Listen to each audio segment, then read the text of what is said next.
दोस्तों, यूपीपीसीएस कर्तव्य पथ के चैनल पर आप लोगों का स्वागत है। मेरा नाम है देवानंद पेंगोरिया और यहाँ पर मैंने आप लोगों के साथ आई10टी करंट अफेयर की बुक डिस्कस करना स्टार्ट किया था और हम घटना सार को ख़त्म कर चुके हैं, जिसकी मैंने ऑलरेडी प्लेलिस्ट बना दी है। अगर किसी ने नहीं देखा है तो उसको देख ले, तो उसके करंट अफेयर पर कमांड बहुत अच्छी बन जाएगी।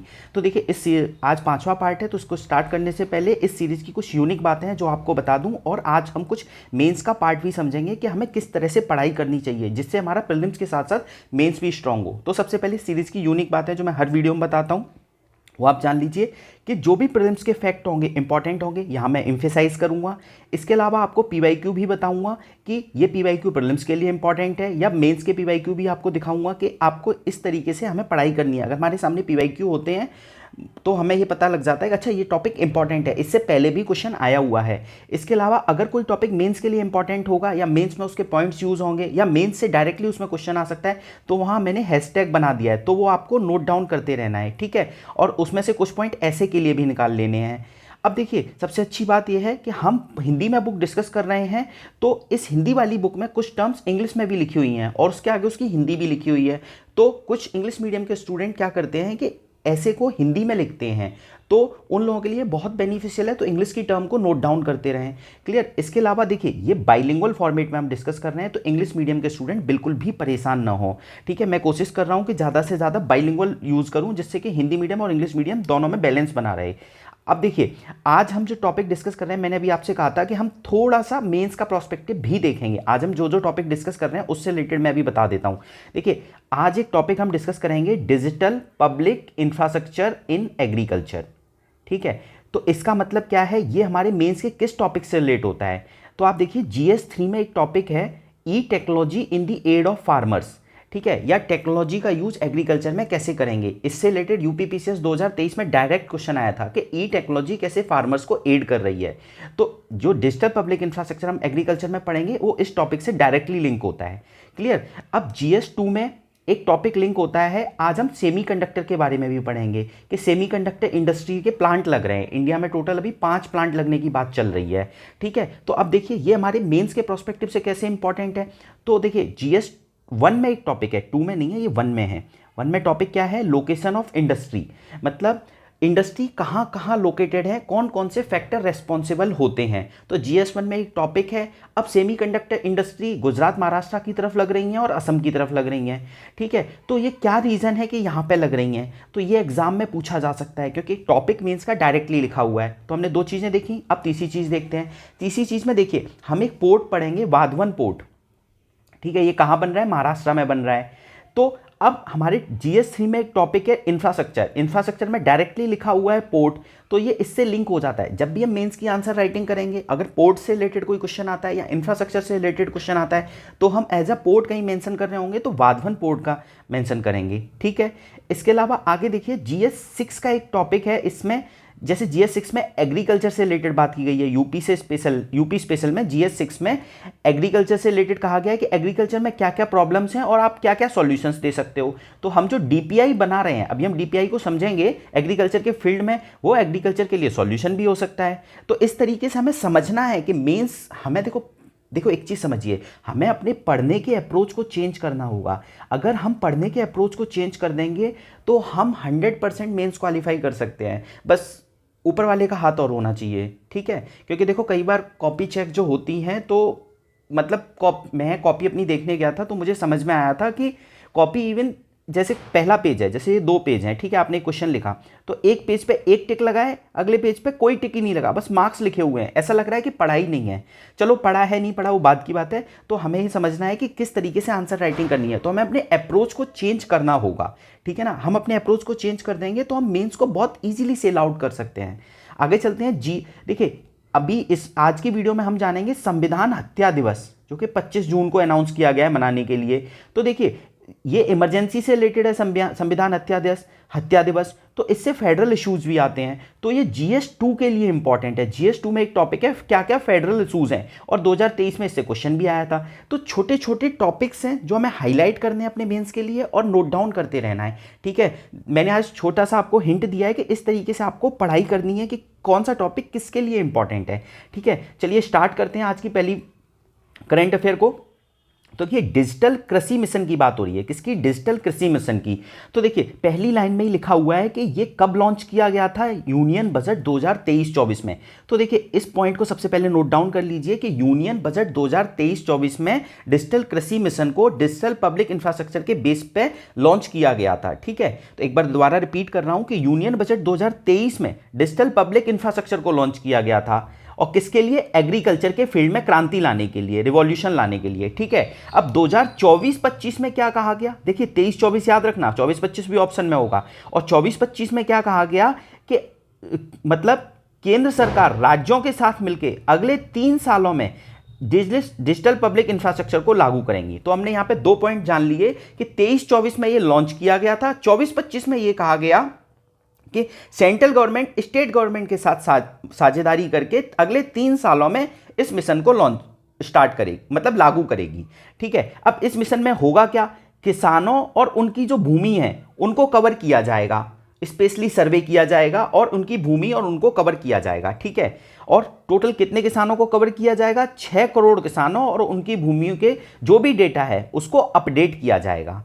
ठीक है, अब देखिए स्मरणीय तथ्य, तो देखिए हमें इसमें क्या क्या याद रखना है। तो देखिए इस मिशन के तहत कितना पैसा खर्च किया जाएगा? 2817 करोड़। डिजिटल एग्रीकल्चर मिशन के तहत कितना पैसा खर्च किया जाएगा? 2817। मैंने आपको नंबर याद करने का कई बार तरीका बताया हुआ है कि नंबर्स देखिए 2 आया हुआ है, 3 नहीं, 4 नहीं, 5 नहीं, 6 नहीं, 7 है, 8 है, 1 है। तो इस तरीके से सोचिए तो आपको एटलीस्ट याद आ जाएगा। अच्छा 3 नहीं था उसमें। ठीक है, अब देखिए ये जो डिजिटल एग्रीकल्चर मिशन है ये किस पे बेस्ड है? डिजिटल सार्वजनिक अवसंरचना पे बेस है। अभी मैंने बताया डीपीआई पे बेस है। अब देखिए इससे क्या होगा? इसको इंप्लीमेंट करने से किसानों की लाइफ में इंप्रूवमेंट आएगा।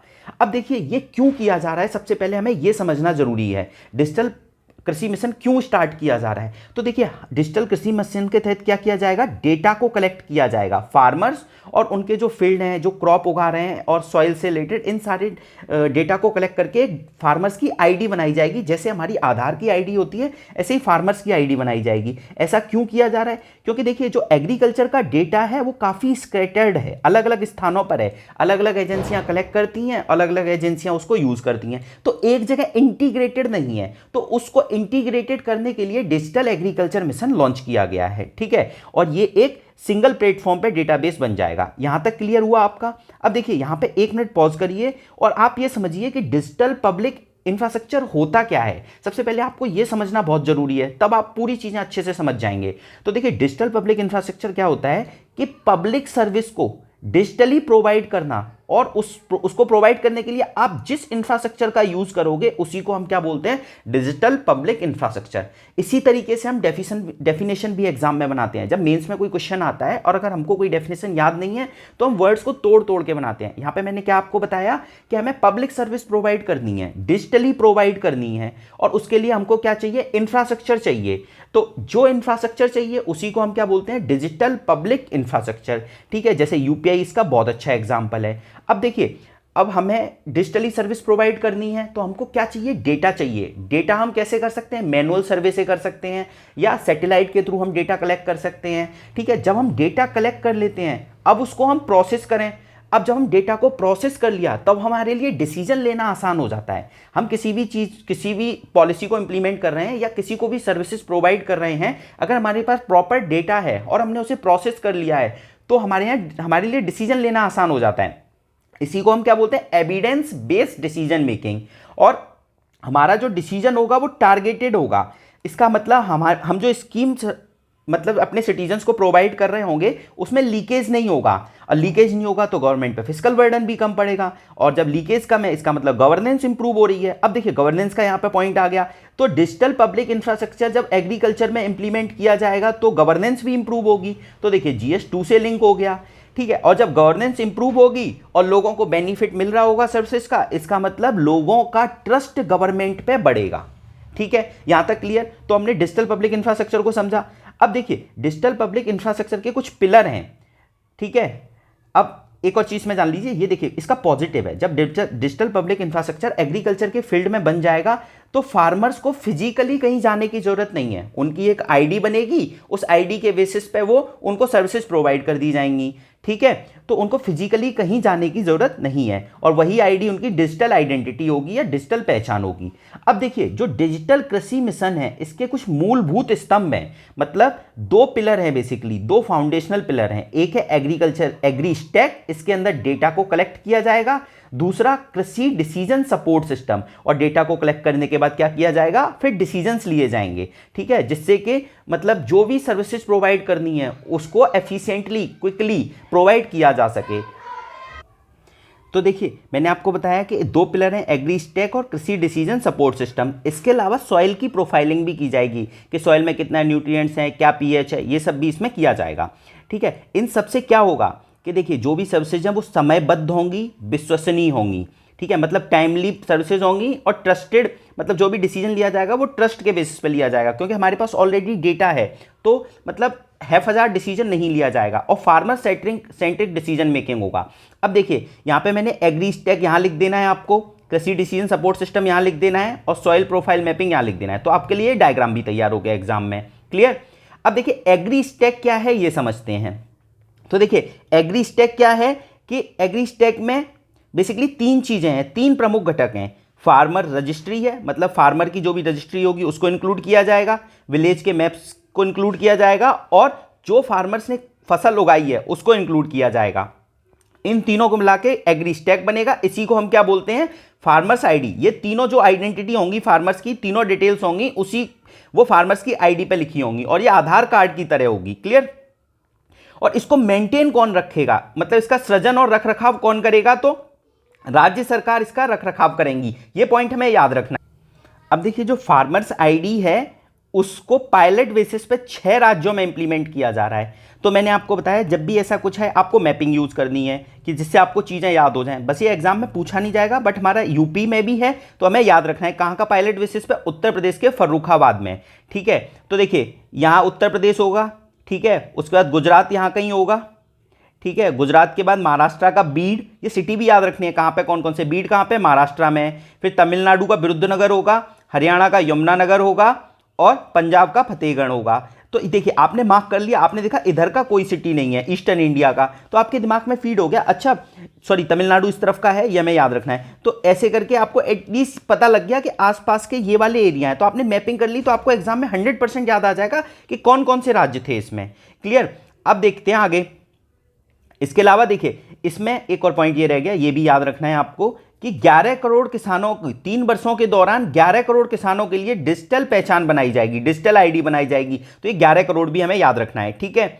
अब इसके अलावा, अब देखिए, इसके अलावा मैंने आपको बताया कि डिजिटल क्रॉप सर्वे भी किया जाएगा, ठीक है, तो ये भी हमें याद रखना है।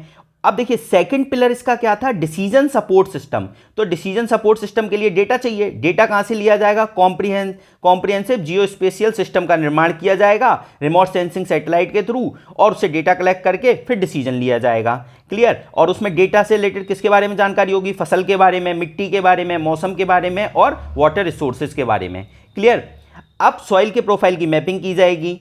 तो सॉइल के प्रोफाइल के लिए मैपिंग के लिए कितनी लैंड की मैपिंग की जाएगी, 142 मिलियन हेक्टेयर, 142 मिलियन हेक्टेयर। इसके अलावा देखिए, ये लास्ट पॉइंट है, ये आपको याद रखना है कि डिजिटल जनरल क्रॉप एस्टिमेशन सर्वे किया जाएगा और सर्वे के बेसिस पर यह अनुमान लगाया जाएगा कि कितनी उपज है, मतलब कितना प्रोडक्शन हो रहा है, कितनी उपज हो रही है या कितना ईल्ड हो रहा है। अब देखिए, उपज वर्ड आया तो उपज से मुझे एक पोर्टल याद आया। आप लोगों को क्या याद आया, वो पोर्टल उपज, UPAG। इस पोर्टल की फुल फॉर्म क्या है, unified portal for agriculture statics. ये क्या करेगा, एग्रीकल्चर के डोमेन में डेटा को मैनेज करेगा। अब आप लोगों के लिए फिर एक क्वेश्चन है, ये बताना है कि ये उपज पोर्टल किसने लॉन्च किया है, ठीक है।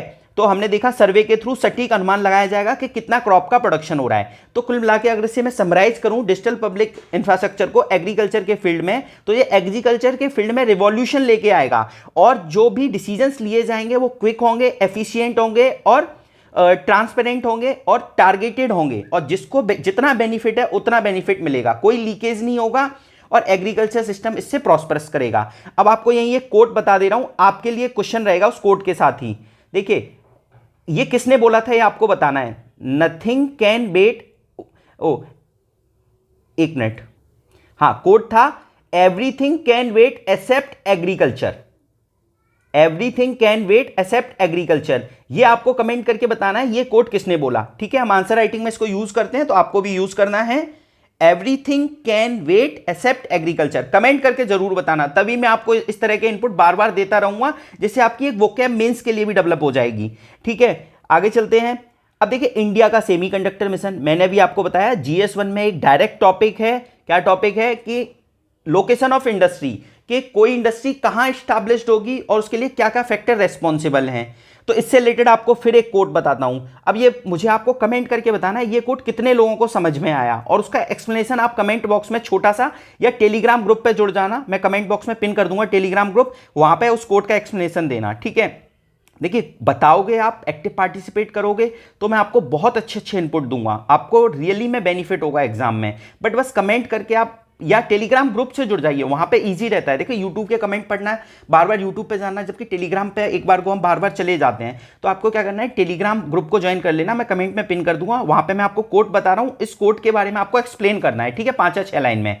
तो कोट है, देखिए सेमीकंडक्टर से रिलेटेड ही है, बहुत न्यूज में रहता है कि chip is the new oil, chip is the new oil और Taiwan is the new Saudi Arabia.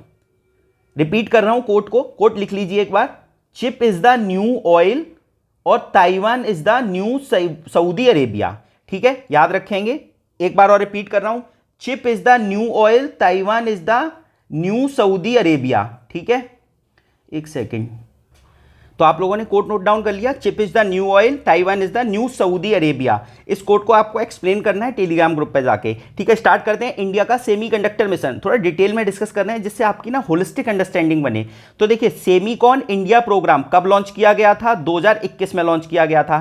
India को सेमीकंडक्टर के फील्ड में क्या बनाना है, ग्लोबल हब बनाना है, मतलब सेमीकंडक्टर के मैन्युफैक्चरिंग करनी है और इंडिया को as a global hub establish करना है। और ये कब लॉन्च किया गया था, 2021। सबसे पहले ईयर याद रखना, एग्जाम में पूछा जा सकता है डायरेक्टली, ठीक है। इसके तहत क्या किया जाएगा, सेमीकंडक्टर की मैन्युफैक्चरिंग की जाएगी, डिस्प्ले की जाएगी और डिजाइन के क्षेत्र में भी काम किया जाएगा। टोटल कितना पैसा एलोकेट किया गया है, 76,000 करोड़, याद रखेंगे 76,000 करोड़। अब देखिए सेमीकंडक्टर जैसी कोई इजीली तो बन नहीं जाते हैं, तो ये लॉन्ग टर्म अवधि का प्लान है, मतलब लॉन्ग टर्म प्लान है, ठीक है। इसके तहत एक मिशन लॉन्च किया गया है, सेमीकॉन इंडिया प्रोग्राम के तहत एक मिशन, इंडिया सेमीकंडक्टर मिशन, और इसके लिए नोडल एजेंसी एक बनाई गई है। नोडल एजेंसी क्या है, digital India corporation, digital India corporation, और इसके अंदर बिजनेस डिवीजन है वो नोडल एजेंसी है। तो हमने 4 पॉइंट याद रखे, 2021 76,000 करोड़, इंडिया सेमीकंडक्टर मिशन और नोडल एजेंसी, ठीक है। अब हमें क्या चीज याद रखनी है, कहां कहां सेमीकंडक्टर प्लांट लगे हैं, ठीक है। तो देखिए सानद, मतलब सानद में लगा हुआ है गुजरात में, और ये किसकी मदद से लग रहा है, ये 2 सितंबर की न्यूज है, ये भी याद रखो। देखिए 2 सितंबर में रिसेंट की न्यूज है, और ये लग रहा है कायंस सेमीकॉन प्राइवेट लिमिटेड के द्वारा। तो एक गुजरात में प्लांट हो गया, ठीक है। इसमें क्या किया जाएगा, चिप्स का मैन्युफैक्चरिंग किया जाएगा, सेमीकंडक्टर चिप्स का। इसके अलावा अगर आपको ध्यान रखना है तो देखिए 3 अन्य इकाइयां ऑलरेडी स्टैब्लिश करने की बात की जा चुकी है। तो उसमें सबसे मेन क्या है कि धोलेरा, ठीक है। अच्छा एक सेकंड यहां रुको, यहां पे ये समझो कि सेमीकंडक्टर का यूज कहां कहां होता है। देखिए ऑटोमोबाइल में, इंडस्ट्री में, इलेक्ट्रॉनिक व्हीकल में, कंज्यूमर इलेक्ट्रॉनिक्स में, कम्युनिकेशन में, मोबाइल फोन में, इन सब में यूज होता है। तो बहुत ही इंपॉर्टेंट है, इसीलिए मैंने आपको कोड बताया था। जैसे ऑयल बहुत इंपॉर्टेंट था एक टाइम पे, अभी भी है ऐसा नहीं है, अब चिप भी बहुत इंपॉर्टेंट है, इसलिए मैंने कोड बताया था कि chip is the new oil, Taiwan is the new Saudi Arabia, ठीक है। तो इसीलिए इन सब चीजों में देखो, ये सारी चीजें काफी क्रिटिकल चीजें हैं, और बिना इसके किसी भी कंट्री का आप काम नहीं चल सकता, ठीक है। मैं जो वीडियो बना रहा हूं उसमें भी सेमीकंडक्टर चिप्स यूज हुई हैं, तो देखिए हम कम्युनिकेट ही नहीं कर सकते इसके बिना, तो बहुत इंपॉर्टेंट है। अब देखिए मैंने अभी क्या बताया, 3 इकाइयां ऑलरेडी स्टैब्लिश की जा रही हैं। एक धोलेरा गुजरात में, ठीक है, ये कौन बना रहा है, टाटा मिलके बना रहे हैं, किसकी, ताइवान की कंपनी के साथ मिलके, ठीक है। आगे चलते हैं, और ये जो है देखिए ये वाला इंपॉर्टेंट है, इसको याद भी रखना एग्जाम के लिए, क्योंकि ये पहली एआई समर्थित सेमीकंडक्टर फैब है, first AI enabled semiconductor fab है, ठीक है। तो पूछा जाए कहां पे, धोलेरा गुजरात में, और ताइवान की कंपनी के साथ मिलकर ये बनाई जा रही है। क्लियर यहां तक। इसके अलावा देखिए असम में बनाई जा रही है, असम में भी टाटा का ही ग्रुप बना रहा है, ठीक है। रतन टाटा जी की भी डेथ भी हुई है, और बहुत अच्छी वीडियो बनी है मेंस के प्रोस्पेक्टिव से। एक बार मैं कहूँगा आप प्लीज़ एक बार विजिट जरूर करिए उस वीडियो को, और अपनी राय जरूर बताया करिए। जो भी मैं नया इनिशिएटिव स्टार्ट करूँ आपको एक बार राय जरूर बतानी है, जिससे मतलब एनर्जी जनरेट होती है कि आप लोगों को फायदा हो रहा है कि नहीं हो रहा है। अगर मैं एनर्जी यूज कर रहा हूं अपनी, तो आप लोगों को भी उसको मतलब एटलीस्ट कमेंट करके बता दीजिए कि आपको पता कैसी लग रही है, ठीक है। तो असम में अर्धचालक इकाई टाटा ग्रुप बना रहा है, मोरीगांव असम में बना रहा है, बस इतना याद रखना। सांडत वाली मैंने, सांडत में देखो दो बन रही हैं, एक तो अभी 2 सितंबर वाली थी, ये ऑलरेडी पहले से मतलब इस पे बात चल चुकी है, तो ये सांडत में 2 बन रही हैं, ठीक है। और ये कौन बना रहा है, ये जापान की कंपनी और थाईलैंड की कंपनी मिलके बना रही हैं, ठीक है, सीजीएस पावर के साथ। तो हमें ये याद रखना है। अब देखिए हमें और क्या याद रखना है, एक और बन रही है, तो टोटल 5 बन रही हैं। गुजरात में 2 हो गई, 3 हो गई, सांडन में 2, मोढेरा में और मोढेरा में हो गई, ठीक है। इसके अलावा असम में मैंने बता दी, एक महाराष्ट्र में है, इजराइल की कंपनी है टावर और अडानी ग्रुप मिलकर बना रहे हैं। तो ये 5 में याद रखनी है, ठीक है। धोलेरा वाली भी हमें याद रखनी है, ये फर्स्ट है इसलिए ये इंपॉर्टेंट है, इसको नहीं भूलेंगे हम। क्लियर, आगे चलते हैं। अब इसके अलावा देखिए ये भी बहुत, जब भी देखो हम कोई भी करंट अफेयर पढ़ें और अगर फंड से रिलेटेड बात आ जाए, जहां पैसे से रिलेटेड बात आ जाए, तो हमें उसको नोट डाउन कर लेना है, हमारे एग्जाम के लिए इंपॉर्टेंट हो जाता है, चाहे प्री हो चाहे मेंस हो। तो इंडिया अमेरिका मिलकर एक साझेदारी की सेमीकंडक्टर के फील्ड में और एक फंड बनाया, international technology security innovation fund, ठीक है, कोर्स बनाया और कहा कि एक इकोसिस्टम तैयार करेंगे सेमीकंडक्टर के फील्ड में, जिससे कि उसमें डाइवर्सिटी लाई जा सके। क्योंकि अभी तक बहुत सारी जितनी भी सेमीकंडक्टर कंपनियां हैं, मोर देन 80-90% चाइना में एस्टैब्लिश्ड हैं, ठीक है। तो और जो ये फंड बनाया गया है, ये किसके तहत बनाया गया है, चिप्स, अमेरिका का एक एक्ट है चिप्स एक्ट। तो ये भी याद रखना, अगर एग्जाम में पूछ लिया जाए चिप्स एक्ट किससे रिलेटेड है, सेमीकंडक्टर से रिलेटेड है। पहला किसके थ्रू बनाया गया, यूएसए के द्वारा, और चिप्स एक्ट किसका है, यूएसए का है।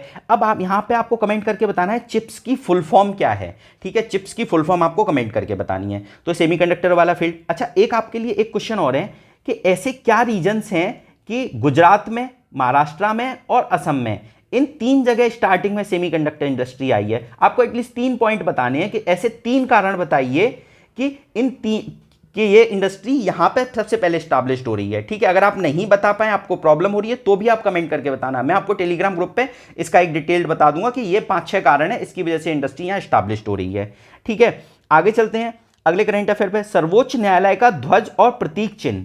तो देखिए सबसे पहले सर्वोच्च न्यायालय कौन से आर्टिकल के तहत बनता है, सुप्रीम कोर्ट की बात हो रही है, आर्टिकल 124 के तहत। कब स्टैब्लिश्ड हुआ था, वेरी वेरी इंपॉर्टेंट, संविधान जब लागू हो गया था उसके 2 दिन बाद 28 जनवरी 1950। पहले इस डेट को याद करिए, पॉज करके वीडियो को पॉज करके एक बार इस डेट को याद कर लेना। 28 जनवरी 1950 को सर्वोच्च न्यायालय का उद्घाटन हुआ था, ठीक है। और पहले न्यायाधीश भी याद रखने, एग्जाम में पूछा जाता है। पिछली वीडियो में मैंने आपको बताया था फर्स्ट लॉ कमीशन कौन है, यह आपको कमेंट करके बताना है। इसके अलावा फर्स्ट सुप्रीम कोर्ट के चीफ जस्टिस ऑफ इंडिया कौन है, हरिलाल जे कानिया थे, ठीक है, हरिलाल जी जे कानिया, ये हम याद रखेंगे। अब इनका क्या ध्वज, सुप्रीम कोर्ट का एक ध्वज, फ्लैग और एक प्रतीक चिन्ह लॉन्च किया गया है। अब वो किसने अनावरण किया है, ये इंपॉर्टेंट है। यहां पे मोदी जी ने नहीं किया है, प्राइम मिनिस्टर जी ने नहीं किया है, द्रौपदी मुर्मू जी ने किया है, ये हमें याद रखना है, ठीक है। और सर्वोच्च न्यायालय का ध्वज कैसे कलर का है, ये कलर का बिल्कुल याद रखिए। देखिए पूरी वीडियो में मैंने रेड और ब्लू कलर यूज किया है, तो ब्लू कलर ऑलरेडी पहले से है, तो आप ऐसे याद रख लीजिए। अच्छा, वीडियो सुन रहे थे उसमें ब्लू कलर था,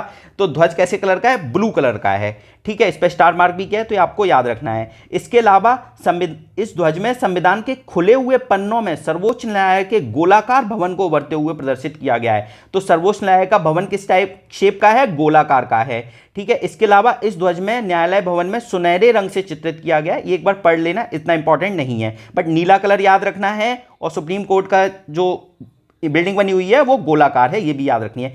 इसके अलावा संस्कृत का श्लोक लिखा हुआ है, ठीक है, वो श्लोक का नाम याद रखना है मैं, यतो धर्मस्तो जय, जहां धर्म है वहां जीत है। अब आप लोग एक चीज बताइए, यहां धर्म का मतलब क्या रिलीजन है, नहीं, यहां धर्म का मतलब है ड्यूटी, ड्यूटी, रिलीजन नहीं है, ये याद रखना, ठीक है। इसके अलावा 75 वर्ष सुप्रीम कोर्ट के कंप्लीट हुए हैं, तो इसके लिए एक सिक्का और स्मारक डाक भी जारी की गई है। अब वो किसने जारी की है, मोदी जी के द्वारा किया गया है, ठीक है। और एक सम्मेलन हुआ था, national conference of the district judiciary, Bharat Mandapam new Delhi में, ठीक है, वहां पे एक डाक टिकट और सिक्का जारी किया गया था, ये सब हम याद रखेंगे। क्लियर, आगे चलते हैं। अब देखिए वार्डवन पतन का शिलान्यास, मतलब वार्डवन पोर्ट की बात हो रही है, ठीक है, अभी मैंने आपको फिर बताया था GS3 में, ऊपर बताया था सबसे पहले कि GS3 में इंफ्रास्ट्रक्चर में पोर्ट डायरेक्टली लिखा हुआ है, तो यहाँ पे उसी की बात हो रही है। तो अभी ऑलरेडी 12 मेजर पोर्ट हैं और जो 2021 के तहत सेंट्रल गवर्नमेंट उनको ऑपरेट करती है, सेंट्रल गवर्नमेंट उनकी मालिक है, ठीक है। बट हमारे यहाँ जो पोर्ट हैं बड़े बड़े पोर्ट नहीं है, मतलब बड़े पोर्ट हैं बट बहुत ज़्यादा कंजस्टेड हैं, तो बड़े बड़े जो कंटेनर आते हैं उनको वो मतलब ज़्यादा देर, बहुत देर तक खड़े रह जाते हैं जो ऑलरेडी 12 पोर्ट हैं। तो इसलिए एक नए पोर्ट की रिक्वायरमेंट थी जिससे कि हम अपने पोर्ट की ऑपरेशनल कैपेसिटी को बढ़ा सकें। तो सबसे पहले ये पॉइंट आपको क्या याद रखना है कि वो पश्चिमी तट पे बन रहा है। कहां पे बन रहा है? पश्चिमी तट पे, मतलब वेस्टर्न कोस्ट पे बन रहा है, ये याद रखना, ठीक है। ऑलरेडी हमारे यहाँ जो जवाहरलाल नेहरू पतन पोर्ट है या मुंबई जो पोर्ट है वहां पे बहुत कंजेशन रहता है, तो इन सब की चीजों को, कंजेशन को दूर करने के लिए एक नया पोर्ट बना रहे हैं हम। क्या नाम है उसका? वाडवन पोर्ट, महाराष्ट्र में बन रहा है। याद रखेंगे कहां बन रहा है? महाराष्ट्र में बन रहा है, ठीक है।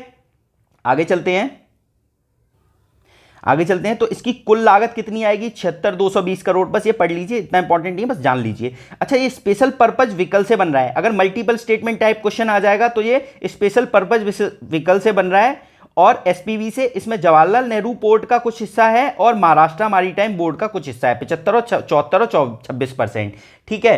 अब इसकी यूनिक बात क्या है? ये ग्रीनफील्ड डीप ड्राफ्ट महापतन, मतलब greenfield deep draft major port के रूप में विकसित होगा और हर मौसम में काम करेगा, चाहे सर्दी हो, गर्मी हो, बाढ़ हो, कुछ भी आ रहा हो, साइक्लोन आ रहा हो, ये ऑपरेट करता रहेगा, ठीक है। और ये भारत के सबसे बड़े गहरे जल वाले पत्तनों, मतलब लार्जेस्ट डीप वाटर पोर्ट में से एक होगा। तो largest deep water port India का जब ये बन जाएगा तो यही होगा, ठीक है। और निर्माण पूरा होने के बाद यह पतन विश्व के शीर्ष 10 पतनों में से एक होगा, मतलब वर्ल्ड के जो टॉप 10 पोर्ट हैं उनमें से एक होगा और इंडिया का लार्जेस्ट डीप वाटर पोर्ट होगा, यह हमें याद रखना है। और जब ये बन जाएगा तो हमें जो कोई भी पोर्ट आता है उस पर ट्रांजिट टाइम कम लगेगा। ट्रांजिट टाइम का मतलब जैसे कोई एक बड़ा कंटेनर पोर्ट आया किसी पोर्ट पे, उसको अनलोड करना पड़ता है, तो अनलोड करने के लिए जो टाइम लगता है, ठीक है, उसको वेट करना पड़ता है, तो उसे ट्रांजिट टाइम कम लगेगा। अगर बड़े बड़े डीप वाटर पोर्ट बन जाएगा उसे जल्दी जल्दी हम खाली कर देंगे और लागत भी कम आएगी, कॉस्ट भी कम आएगी, ठीक है।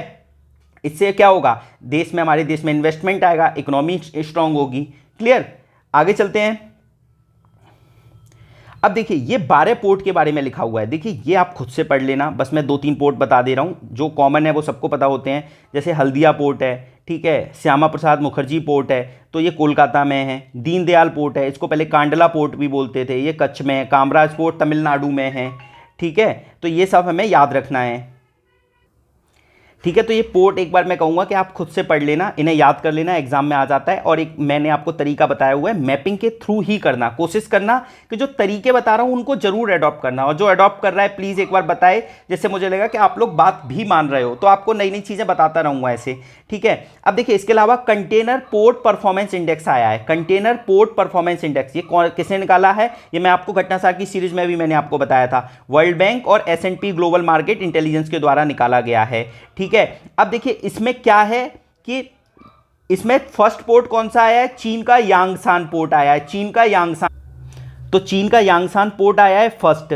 और एक और चीज याद रखना कि इस सूचकांक के इतिहास में पहली बार विश्व के शीर्ष 100 पतनों में भारत के 9 पतन आ गए हैं। तो देखिए 9 पोर्ट, ये इतनी इंपॉर्टेंट नहीं थी, लेकिन ये इंपॉर्टेंट है कि इंडिया का टॉप 20 में एक पोर्ट आया है, विशाखापट्टनम पोर्ट। यहां पे अगर ऑप्शन में जवाहरलाल नेहरू पोर्ट आ जाए तो आप उसे टिक कर दोगे, नहीं, विशाखापट्टनम पोर्ट। ये देखो एम्फेसाइज करने वाला पॉइंट है, इसको नोट डाउन कर लेना, ठीक है। इसके अलावा देखिए ये भी आपको पता होना चाहिए कि मुद्रा पोर्ट कहां पे? गुजरात में। ये रैंकिंग नहीं करनी है आपको, बस विशाखापट्टनम की याद रखनी है कि टॉप 20 में एक आ गया है विशाखापट्टनम पोर्ट। मुद्रा पोर्ट कहाँ है? गुजरात में, याद रखना, मुंद्रा पोर्ट, ठीक है। पीपावाव हो सकता है नहीं पता हो, याद करिए, गुजरात में है। कामराज तमिलनाडु में है, कोचीन केरल में है, हजीरा गुजरात में है, कृष्णपट्टनम आंध्र प्रदेश में है, ये आपको पता होंगे। देखिए पोर्ट वाला करके जाना, भूलना नहीं। जो चीज़ें मैं आपके ऊपर छोड़ रहा हूँ वो आपको करके जानी है, एग्जाम में आ जाए फिर आपको लगे कि नहीं यार करके नहीं गए तो वो गलत बात हो जाएगी, ठीक है। आगे चलते हैं। नए औद्योगिक शहरों की मंजूरी दी गई है, तो 12 नए औद्योगिक शहर बनाने की बात की गई है national industrial corridor development programme के तहत, ठीक है। तो बेसिकली आप ऐसे समझिए, ये भविष्य के शहर होंगे, भविष्य के औद्योगिक शहर होंगे, फ्यूचरिस्टिक इंडस्ट्रियल कॉरिडोर होंगे, और यहाँ पे क्या होगा? मैन्युफैक्चरिंग और इन्वेस्टमेंट को प्रमोट किया जाएगा, क्लियर। इसके अलावा अगर मैं बात करूं, इसके अलावा देखिए दिसंबर 2020 में भारत सरकार ने ये कहा था कि national industrial corridor development programme के तहत 4 फेज में 11 इंडस्ट्रियल कॉरिडोर बनाए जाएंगे, तो ये भी याद रखना है। इसके अलावा 4 इंडस्ट्रियल औद्योगिक स्मार्ट शहर बनाए जा रहे हैं, इंडस्ट्रियल स्मार्ट सिटी भी बनाए जा रहे हैं। अब देखिए इसमें आपको क्या क्या चीज़ें याद रखनी है, तो कुल मिला के आप ये समझिए जो इंडस्ट्रियल कॉरिडोर या सिटी बनाए जा रहे हैं यहाँ पे हमें मैन्युफैक्चरिंग को प्रमोट करना है। क्लियर? अब यही सारी बातें लिखी गई हैं। ये जो 12 गलियारे हैं इंडस्ट्रियल कॉरिडोर हैं वो 10 राज्यों में बनेंगे, ठीक है, और 10 राज्यों में विस्तृत होंगे। इन्हें 6 प्रमुख गलियारों के साथ रणनीतिक रूप से नियोजित किया जाएगा। और जो 12 गलियारे बन रहे हैं उनमें 10 शहरों का नाम घोषित किया गया है कि 10 तो यहाँ 11 का नाम घोषित किया गया, 12वें का नहीं बताया गया, क्योंकि जम्मू कश्मीर और हरियाणा में इलेक्शन चल रहे हैं, तो नई नई स्कीम अभी कोई आचार संहिता लगी हुई है, तो नई स्कीम कोई लॉन्च नहीं कर सकते। तो हमें क्या याद रखना है कि बेसिकली कि जो कहाँ कहाँ बन रहे हैं उसमें हमें यूपी का याद रख लेना है, उत्तराखंड का याद रख लेना है, ठीक है। खुरपिया उत्तराखंड और आगरा उत्तर प्रदेश, ठीक है। जो 12 इंडस्ट्रियल कॉरिडोर बन रहे हैं वो 12 सिटी में बन रहे हैं, ठीक है। तो 12 सिटी में से 2 हमने याद कर लिए, खुरपिया और उत्तर प्रदेश। क्लियर? इसके अलावा बाकी हमें और कुछ नहीं याद रखना है, बस हमें एज अ पॉइंट यूज कर सकते हैं मेंस में, ये याद रखना है एज अ पॉइंट कि इंडस्ट्रियल डेवलपमेंट कॉरिडोर बनाए जा रहे हैं जिससे मैन्युफैक्चरिंग को प्रमोट किया जाएगा। क्लियर? अब इसके अलावा 4 नए ग्रीनफील्ड औद्योगिक स्मार्ट शहर भी बन रहे हैं जो मैंने अभी बताया, ये आप याद रख सकते हो क्योंकि नंबर में ये कम है तो एग्जाम में आ सकता है। तो देखिए Dholera special investment zone Aurangabad, और ये ग्रेटर नोएडा उत्तर प्रदेश में, और उद्योगपुरी विक्रम उद्योगपुरी मध्य प्रदेश में। तो ये 4 याद रखने हैं हमें, ठीक है। तो ये चारों कॉरिडोर हमें याद रखने हैं। ग्रीनफील्ड इंडस्ट्रियल स्मार्ट सिटी, ये एग्जाम में पूछा जा सकता है, तो मैंने फिर आपको मैपिंग से ही करना है। धौलेरा आपने यहाँ बना लिया, महाराष्ट्र यहाँ कर लिया, औरंगाबाद वाला, ठीक है, ग्रेटर नोएडा यूपी, और ये विक्रम उद्योगपुरी मध्य प्रदेश। तो ये 4 ऐसे सर्किल बना लेना तो आपको एग्जाम में याद आ जाएगा। वहीं छोटा सा जहां भी आप नोट्स बना रहे हो छोटा सा मैप बना लेना इस तरीके से, ठीक है। अब बात करते हैं अगले करंट अफेयर पे, एकीकृत पेंशन योजना। तो देखिए एकीकृत पेंशन योजना किसके लिए सॉरी देखिए एकीकृत पेंशन योजना किसके लिए? सेंट्रल गवर्नमेंट एम्प्लॉय के लिए। तो टोटल सेंट्रल गवर्नमेंट एम्प्लॉय कितने हैं? 23 लाख कर्मचारियों के लिए है, और इसमें एक निश्चित पेंशन प्रोवाइड की जाएगी। जो मैं ये निश्चित वर्ड यूज कर रहा हूं ना, एश्योर्ड, ये इस पूरी स्कीम का मतलब सार है कि अभी तक जो पेंशन योजना चल रही थी उनमें एश्योरेंस नहीं थी, मतलब एक लमसम की बात होती थी। यहां पे एक निश्चित पेंशन आपको दी जाएगी, ये वर्ड याद रखना, ठीक है। अभी तक जितनी पेंशन योजना थी यही वाद विवाद रहता था कि एश्योरेंस नहीं दिया जाता था, और इसको कब इंप्लीमेंट किया जाएगा? 1 अप्रैल 2025 से, 1 अप्रैल 2025 से इंप्लीमेंट किया जाएगा एकीकृत पेंशन योजना को, और सेंट्रल गवर्नमेंट के एम्प्लॉय के लिए है ये। और इसको स्टार्ट मतलब मंजूरी कब दी गई थी? 24 अगस्त को। तो आपको सबसे पहले 3 चीजें याद रख लेनी है कि सेंट्रल गवर्नमेंट के एम्प्लॉय के लिए है, 1 अप्रैल 2025 को मतलब स्टार्ट की जाएगी, प्रभावी होगी, और 24 अगस्त 2024 को इसको मंजूरी दी गई थी, ठीक है। अब इसमें एक पॉइंट ये दिया हुआ है कि जो नेशनल पेमेंट सिस्टम है, मतलब एनपीएस है, जो एनपीएस के जो लोग एनपीएस का लाभ उठा रहे हैं नेशनल पेंशन स्कीम का, उसमें पेमेंट नहीं होगा। नेशनल पेंशन स्कीम का जो पेमेंट गलत लिख दिया है यहाँ, नेशनल पेंशन स्कीम का जो लोग फायदा उठा रहे हैं वो यूपीएस में स्विच कर सकते हैं, यूनिफाइड पेंशन स्कीम में स्विच कर सकते हैं एक बार, उनके पास ऑप्शन है कि वो स्विच कर सकते हैं, ठीक है। और उनके पास केवल एक ही बार विकल्प होगा स्विच करने का, उसे बार बार ये एक्सचेंज नहीं कर सकते, ये पॉइंट याद रखना है। और महाराष्ट्र ने अपने यहाँ इंप्लीमेंट भी कर दिया है और महाराष्ट्र पहला राज्य बन गया है। तो हमने 3-4 चीजें इसमें याद कर ली कि 1 अप्रैल 2025 से प्रभावी होगी, 24 अगस्त 2024 को इसको मंजूरी दी गई थी, और 23 लाख कर्मचारी हैं, ठीक है। अब इसके कुछ प्रोविजंस हैं, ये हमें याद रखनी है। ये एग्जाम में अगर मल्टीपल स्टेटमेंट वाला क्वेश्चन आएगा तो पक्का इससे क्वेश्चन बन सकता है। तो देखिए सबसे पहले सुनिश्चित पेंशन की बात की गई है, जो मैंने आपको बताया कि एश्योर्ड पेंशन इसमें पूरा कीवर्ड है, ठीक है।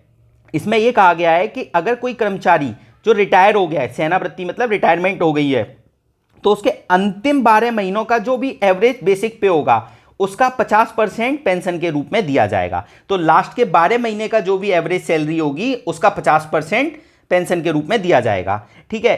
अब इसमें कंडीशंस कुछ दी गई हैं कि मिनिमम कितने वर्ष की सेवा रिक्वायर्ड है, 25 साल नौकरी की हुई हो, कितनी? मिनिमम 25 साल नौकरी की हुई हो, और अगर इससे कम नौकरी की है तो उसके अकॉर्डिंग ही उनको पेंशन दी जाएगी।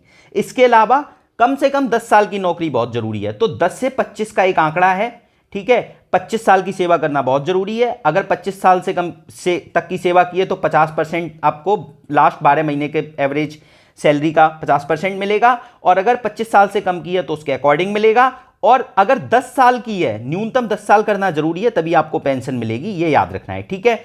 अब आते हैं दूसरा पॉइंट, सुनिश्चित पारिवारिक पेंशन। तो अगर किसी कर्मचारी का निधन हो जाता है तो उनके परिवार को 60% के आसपास पेंशन दी जाएगी। ये पॉइंट भी हमें याद रखना है। तो एश्योर्ड फैमिली पेंशन की भी बात की गई है। इसके अलावा सुनिश्चित न्यूनतम पेंशन की भी बात की गई है। ये भी अभी मैंने आपको बताया। सुनिश्चित न्यूनतम पेंशन का मतलब कि मिनिमम 10 साल सेवा की जरूरत है और 25 साल, 10 से 25 के बीच की बात है। 25 साल तक अगर आपने सेवा दी है तो आपको 50% मिलेगा और 10 साल की है तो आपको कितना मिलेगा, 10,000 रुपये प्रति माह सुनिश्चित न्यूनतम पेंशन मिलेगी। तो ये हमने ये सारे पॉइंट एक बार देख लिए, ठीक है। अच्छा, ये पॉइंट इंपॉर्टेंट है जो एग्जाम में डायरेक्ट स्टेटमेंट बन के आ सकता है कि जो भी पेंशन दी जाएगी उसमें इंडेक्सेशन होगा। इंडेक्सेशन का मतलब ये है कि मुद्रास्फीति सूचकांक, मतलब इन्फ्लेशन के अकॉर्डिंग एडजस्ट किया जाएगा, ठीक है। मतलब जो भी पेंशन दी जाएगी उसके प्राइस को इन्फ्लेशन के अकॉर्डिंग एडजस्ट किया जाएगा। इसी को हम क्या बोलते हैं, इन्फ्लेशन इंडेक्सेशन बोलते हैं। अब आप लोगों के लिए फिर एक क्वेश्चन है कि कौन सी कमेटी की रिकमेंडेशन पे यूनिफाइड पेंशन स्कीम को स्टार्ट किया गया था। तो कमेटी का नाम आपको बताना है कि कौन सी कमेटी थी, ठीक है। आगे चलते हैं। चलो मैं बता देता हूं आपको, हिंट दे देता हूं, टीवी और अगला नाम एस से शुरू होता है। टीवी, ये क्या है, एस पूरा नाम आप कंप्लीट करिए कमेंट बॉक्स में, क्लियर। आगे चलते हैं। अब देखिए, इसमें जो सेनावृत्ति कर्मचारी हैं, मतलब जो रिटायर हो गए हैं, उनको ग्रेच्युटी के अतिरिक्त एक मुश्त राशि मतलब लमसम अमाउंट भी दिया जाएगा। तो ये भी एक इंपॉर्टेंट पॉइंट है कि जब वो रिटायर हो जाएंगे तो उनको एक लमसम अमाउंट भी दिया जाएगा। अब देखिए, आप लोगों के लिए के क्वेश्चन है कि सबसे पहले तो ये जानिए कि ग्रेच्युटी का जो अमाउंट है वो 25 लाख कर दिया गया है रिसेंटली, ठीक है। 25 लाख कर दिया गया है। तो कितने लाख से ये किया गया है, पहले कितना था, अब 25 लाख कर दिया गया है। ये मैंने आपको बता दिया, ग्रेच्युटी की जो लिमिट है 25 लाख कर दी गई है। इससे पहले कितनी लिमिट थी ये आपको कमेंट करके बताना है, क्लियर। अब देखिए, यहां पर ये पॉइंट और याद रखना है कि जो यूनिफाइड पेंशन स्कीम है इसमें कर्मचारियों का योगदान भी होगा और गवर्नमेंट का योगदान भी होगा। तो कर्मचारी कितना करेंगे, 10% अपनी सैलरी का, उसमें डीए इंक्लूड होगा, ठीक है। मूल्य वेतन प्लस डीए का 10%, और जबकि सेंट्रल गवर्नमेंट कितना करेगी, 18.5। तो ये 10% याद रखना एम्प्लॉय का है, 18.5% किसका है, ये गवर्नमेंट का है। तो ये भी हम याद रखेंगे। तो इतने सारे आंकड़े हैं, एक बार मैं जल्दी से रिवाइज करा दे रहा हूं आपको। 24 अगस्त 2024 को मंजूरी दी गई थी, 1 अप्रैल 2025 से प्रभावी होगी। सुनिश्चित पेंशन की बात है, 50% पेंशन मिलेगी, 10 से 25 वर्ष तक की सेवा के बीच में ही मिलेगी, और जिन्होंने 10 वर्ष सेवा की है उनको 10,000 पेंशन मिलेगी। और पारिवारिक पेंशन की भी बात की गई है, 60% के समथिंग एश्योर्ड पेंशन परिवार को भी मिलेगी। अगर डेथ हो जाती है तो ग्रेच्युटी की लिमिट, ग्रेच्युटी के साथ लमसम अमाउंट भी मिलेगा, और एम्प्लॉय और गवर्नमेंट दोनों का कॉन्ट्रीब्यूशन होगा 10% और 18.5%, ठीक है। अब अगली स्कीम पे आते हैं, एनपीएस वात्सल्य स्कीम। तो देखिए, अभी रिसेंटली बजट 2024-25 में एनपीएस वात्सल्य स्कीम को लॉन्च किया गया था। तो ये किसके लिए है, सबसे पहले यही याद रखना है, माइनर्स के लिए है। इंपॉर्टेंट है, सबसे पहला क्वेश्चन यही बनेगा कि किसके लिए, माइनर्स के लिए है, ठीक है। तो माइनर्स के लिए है, और भी ऑप्शंस बनाए जा सकते हैं। इसमें क्या होगा, एक कॉन्ट्रीब्यूटरी पेंशन स्कीम है। मतलब कॉन्ट्रीब्यूटरी पेंशन स्कीम का मतलब जो भी इसको सब्सक्राइब करेगा उसको कम से कम 1,000 रुपए, मतलब 1,000 रुपए का सबमिट करने हैं, और मैक्सिमम वो कितने भी कर सकता है। इस योजना के तहत माता पिता और अभिभावकों द्वारा अवयस्क बच्चों के लिए अंशदान किया जाएगा। तो ये रुपए कौन जमा करेगा, माँ बाप जमा करेंगे, या उनके जो भी गार्जियंस होंगे वो चाहें तो अपने बच्चों के नाम पे एनपीएस वात्सल्य स्कीम खोल सकते हैं। मिनिमम 1,000 रुपए जमा कर सकते हैं, मैक्सिमम कितने भी कर सकते हैं, और ये 18 वर्ष से कम आयु के बच्चों के लिए है। ये भी हमें याद रखना है, ठीक है। जब वो 18 साल से ऊपर के हो जाएंगे तो उनको उनके जो पैसा जमा होगा उसे एनपीएस खाते में बदल दिया जाएगा। और इसको रेगुलेट कौन कर रहा है, पीएफआरडीए रेगुलेट कर रहा है। ये याद रखना है, पीएफआरडीए इनको रेगुलेट कर रहा है, ठीक है। अब इसका फायदा क्या होगा, आप खुद सोच के देखिए। जब बच्चे 18 साल से ऊपर हो जाएंगे तो उनकी एजुकेशन में मदद हो सकती है, उनकी मैरिज के लिए जो खर्चा होगा वो यहाँ से यूज किया जा सकता है। तो इस तरीके की एक स्कीम लॉन्च की गई है। तो हमें ये याद रखना है, जब भी चिल्ड्रन से रिलेटेड मेंस में कोई क्वेश्चन आएगा तो हम ये लिख सकते हैं, ठीक है। एथिक्स में लिख सकते हैं कि कैसे पेरेंट्स केयर कर सकते हैं, ठीक है। ये एक तरीके से केयरिंग ही तो है कि फ्यूचर के लिए उनके लिए इन्वेस्टमेंट कर रहे हैं कि फ्यूचर में बच्चों को जरूरत पड़ेगी तो यहां से पैसा काम में आ जाएगा, क्लियर। तो देखिए, केयर कई तरीके से हो सकती है, तो ये भी एक केयर का पार्ट भी हो सकता है। तो ऐसे सोचना है हमको कि क्या गलत सही है, ये नहीं। सबसे पहले हमें देखो, गलत सही बाद में है मेंस में, सबसे पहले हमें सोचना आना चाहिए कि किस डायरेक्शन में हमें सोचना है, किस डायरेक्शन में नहीं। तो अब हम वो कैसे सीखेंगे, जब सबसे पहले सोचना ही सीखें। तो यही मैं आपको बता रहा हूं, आप मेंस में कभी ये मत देखना कि ये गलत है ये सही है। आपको सबसे पहले लिंक करना आना चाहिए, चाहे वो गलत लिंक हो। एक बार जब आप लिंक करना सीख जाओगे ना, तो धीरे धीरे करके ऑटोमेटिकली आपको खुद से पता लग जाएगा, अच्छा ये तो गलत लिंक हो गया, ये नहीं। तो सबसे पहले लिंक करना सीखो, क्लियर। आगे चलते हैं। एनआईआरएफ की रैंकिंग आई है, इंडिया की ranking. National institute of ranking framework. अब इस साल के लिए ये इंपॉर्टेंट है, क्योंकि देखिए क्यों इंपॉर्टेंट है, क्योंकि 8 श्रेणियों में निकाली जाती है, इसमें 3 नई श्रेणियां इंक्लूड की गई हैं। तो ये किसके लिए, इसमें हायर एजुकेशन इंस्टीट्यूट को रैंकिंग दी जाती है। तो जो 8 नई श्रेणियां हैं उसमें से जो 3 नई ऐड की गई हैं वो एग्जाम के लिए हमारे इंपॉर्टेंट हो जाता है। पहली क्या है, स्टेट पब्लिक यूनिवर्सिटी को ऐड किया गया है, ओपन यूनिवर्सिटी को ऐड किया गया है, स्किल यूनिवर्सिटी को ऐड किया गया है। क्लियर। तो ये 3 नई श्रेणियां पहली बार ऐड की गई हैं 2024 में NIRF की रैंकिंग में। तो इसलिए ये इंपॉर्टेंट हो जाता है, हमें ये रैंकिंग पूरी याद रखनी है। क्लियर। और ये कौन, एजुकेशन मिनिस्ट्री के द्वारा ये रैंकिंग दी जाती है। 2015 में इसकी शुरुआत की गई थी। अब देखिए इसमें कुछ कुछ पॉइंट इंपॉर्टेंट हैं। अब देखिए अच्छा एक और चीज़ देख लीजिए, देखिए ये डायग्राम, जैसे मैंने आपको क्या बताया कि पेंशन से रिलेटेड पेंशन दी जाएगी एश्योर्ड, ठीक है, यहाँ एश्योर्ड लिख दिया, यहाँ पेंशन दी जाएगी, मिनिमम पेंशन की बात है, फैमिली पेंशन की बात है, इंडेक्सेशन की बात है। क्लियर। तो इस तरीके से कुछ कुछ आपको इनोवेशन खुद से करना है। आगे चलते हैं। अब NIRF की रैंकिंग जो थी उसमें टॉप में IIT मद्रास कई सालों से आ रहा है, जैसे इंदौर स्वच्छ सर्वेक्षण में आता है ऐसे ही IIT मद्रास टॉप आता है। विश्वविद्यालय की श्रेणी में बंगलौर का इंस्टीट्यूट आया है। तो इसमें हमें देखो चेन्नई तो हमें याद रखना है, क्या टॉप 5 में कोई इंडिया यूपी का इंस्टीट्यूट है, हाँ कानपुर, IIT कानपुर, ये याद रखिए। देखिए टॉप 5 में IIT कानपुर है, तो 5वीं रैंक है, इसलिए हमें याद रखना है। ठीक है।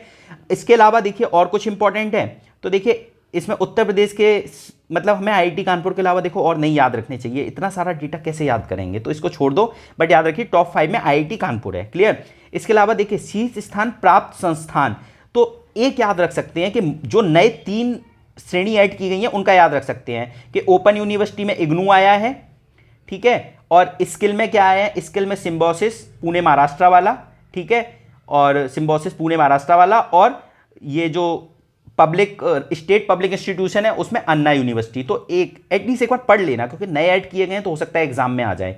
इसके अलावा देखिए विभिन्न विषयों में, तो फार्मेसी में मुझे एक यूनिक सा लगा कि जामिया हमदर्द नई दिल्ली, तो ये आप याद रख सकते हैं। ठीक है, जामिया हमदर्द। इसके अलावा और भी कर सकते हैं चिकित्सा इसका, बट फार्मेसी का भी एक बार चाहें तो याद रख सकते हैं जामिया हमदर्द। ठीक है। अब आ जाते हैं उत्तराखंड सकल पर्यावरण उत्पाद सूचकांक। देखिए वीडियो ज़्यादा हो रही है तो आज के लिए इतना रखते हैं, इसे कल स्टार्ट करेंगे। ठीक है, थैंक यू सो मच।